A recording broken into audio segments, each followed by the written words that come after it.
basi hizo spam tutakuwa tunamwaga nje. Kuna Mungu hakukuwa mjinga akasema ukiwa tajiri atakupea mtoto mmoja, na maskini ukipinduka mimba, unapinduka mimba, unapinduka mimba. Kwa sababu chakula yetu ni wanawake. Chakula ya mtu wa chini ni mwanamke. Ukilala hivi tu wazi, ukiamuka hivi iko ndani. Ukilala hivi ukiamuka hivi iko ndani. Tajiri yeye hana haja ya mwanamke. Na ndio unaona sisi tunakula mabibi ya matajiri. Tunawakula mbaya sana.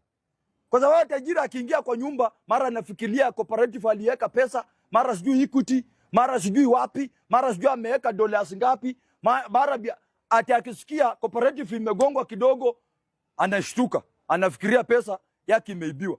Mimi hata sina kwa account ya M-Pesa, nagonga kugonga, nikishika nashika 2 hours, nauma. Ndafikiria nini? Tajiri anafikiria pesa, na tajiri anafikiria ameweka sijui baa wapi, sijui ameweka wapi. Mimi hakuna kitu nafikiria, nafikiria tu kuzaa. Ile nimepata leo nikule, nisipopata nilale. So tuko na shida Kenya. Ati mimi nipeane mimba kwa bibi, bibi abebe mimba miezi 9, akienda hospitali amezaa, tena naenda kununua mtoto 10,000. Ai! Nyinyi hamuoni hii maisha ni ngumu?